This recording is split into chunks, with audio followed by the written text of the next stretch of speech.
Hello everyone, welcome to my channel morning moon's diary. আশা করছি তোমরা সবাই খুব ভালো আছো। আজ আবারও চলে এলাম একটা নতুন রেসিপি নিয়ে। আজকে আমি বানাতে চলেছি চাল কুমড়োর নিরামিষ রেসিপি। তো তাহলে চলুন দেখে নেওয়া যাক আমি কিভাবে এবং কোন পদ্ধতিতে বানিয়ে নিচ্ছি।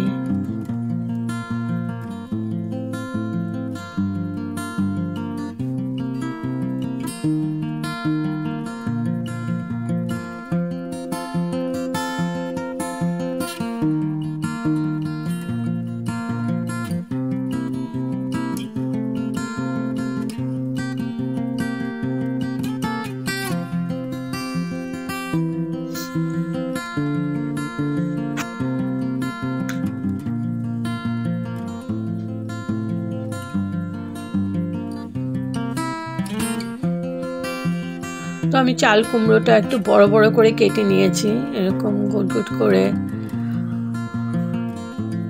এবার আমি কুমড়োটাকে ম্যারিনেট করে নেব। দিয়ে দিলাম নুন, পরিমাণ মতো নুন দিয়ে দিলাম, দিয়ে দিচ্ছি হলুদ। এটাকে মাখিয়ে আমি 10 মিনিট রেখে দেব।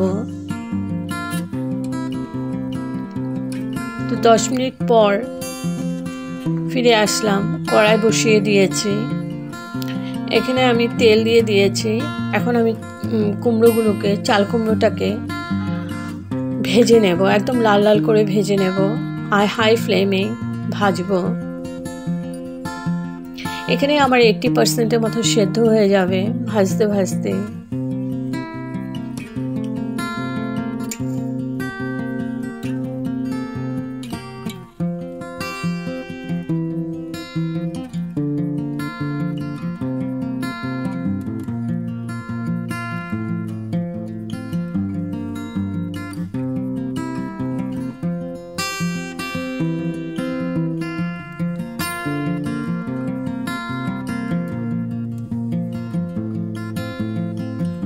তো আমার ভাজা হয়ে গেছে, এখন আমি তুলে নেব। আর ওই কড়াইয়ের মধ্যে আবার সর্ষের তেল দিয়ে দিয়েছি।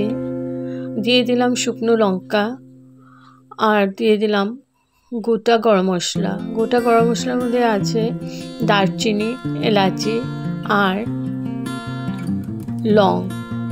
এবার দিয়ে দিলাম সাদা জিরে। এখন কিছুক্ষণ ভেজে নেব ফোড়নটাকে। তো ভেজে নিয়েছি। এবার দিয়ে দিলাম আদা বাটা। আদাটাকেও একটু ভেজে নিচ্ছি। আদা ভেজে নিয়ে দিয়ে দিলাম টমেটো কুচি। এখানে আমি একটা টমেটো ভালো করে কুচি করে নিয়েছি, ওটা দিয়ে দিলাম। দিয়ে দিচ্ছি নুন। তো টমেটোটা গলে যাবে, ভালো করে কষিয়ে নিচ্ছি। ভীষণই ডেলিশিয়াস হয়, একবার এইভাবে রান্না করে খাবেন, খুব ভালো লাগে। তো টমেটোটা আমার ভালো করে কষিয়ে নিয়েছি। এবার দিয়ে দিলাম সাদা জিরে ধনে ফোড়ন, আর ফোড়ন না, ধনে পাউডার আর হলুদ পাউডার, আর দিয়ে দিলাম কাশ্মীরি মির্চ পাউডার। ভালো করে আবার কষিয়ে নেব পুরো মশলাটাকে। একটু জল দিয়ে দেব, তবে পুড়ে যাবে না মশলাটা। তো এখন আমি ভালো করে কষিয়ে নিচ্ছি আবার।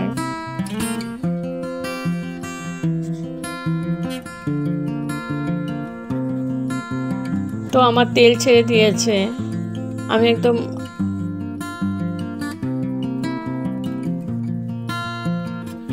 এখন দিয়ে দিলাম দই। এখানে আমার 2 চামচ দই আমি ফেটিয়ে রেখেছিলাম, ওইটা দিয়ে দিলাম। এবার আবার ভালো করে নাড়াচাড়া করে নিচ্ছি। এখন আমার লো ফ্লেমেই আছে, আর কন্টিনিউ নেড়ে নিচ্ছে, নাহলে দইটা ফেটে যাবে।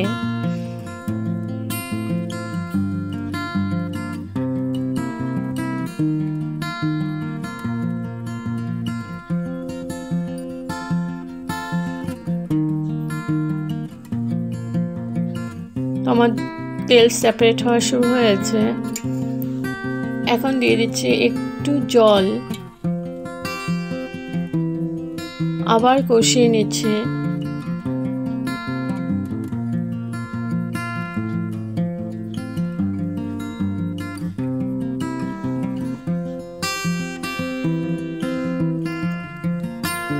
এবার আমি ঢেকে 5 মিনিটের জন্য কুক করে নেব। তো 5 মিনিট পর তুলে নিলাম।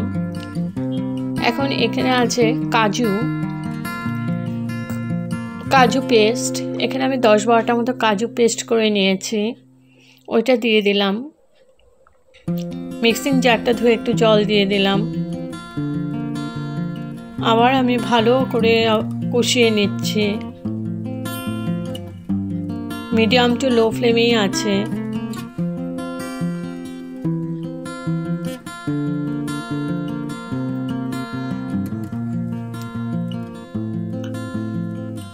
আবার 5 মিনিটের জন্য ঢেকে রেখেছিলাম। তো আমার তেল একদম সেপারেট হয়ে গেছে, ভালো মতো কষিয়ে নিয়েছি। এখন দিয়ে দেব ভেজে রাখা চাল কুমড়োগুলো। এবার ভালো করে নাড়াচাড়া করে মিশিয়ে নেব।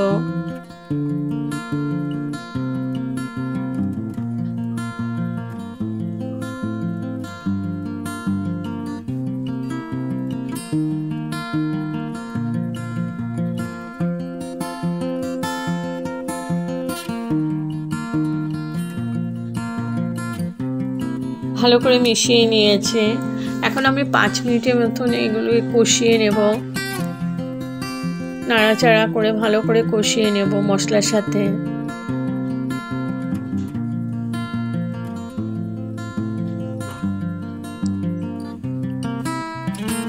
তো 5-10 মিনিট আমি কষিয়ে নিয়েছি।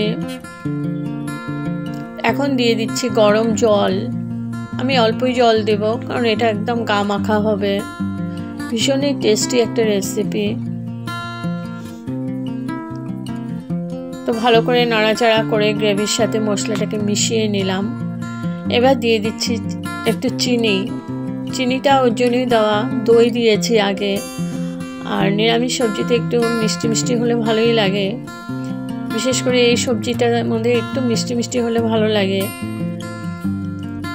এবার আমি ঢেকে রাখবো 5 মিনিটের জন্য। স্ট্যান্ডিং টাইমের জন্য ঢেকে রাখলাম 5 মিনিট। তো দেখো আমার গ্রেভির থিকনেসটা। যদি আমার এই রেসিপিটা ভালো লেগে থাকে তবে like, share, comment and subscribe করতে ভুলবেন না। সাবস্ক্রাইব করার পর পাশে থাকা বেল বাটন অল প্রেস করে দেবেন। ভালো থাকবেন, সুস্থ থাকবেন। আবার আসবো কোনো নতুন রেসিপি নিয়ে।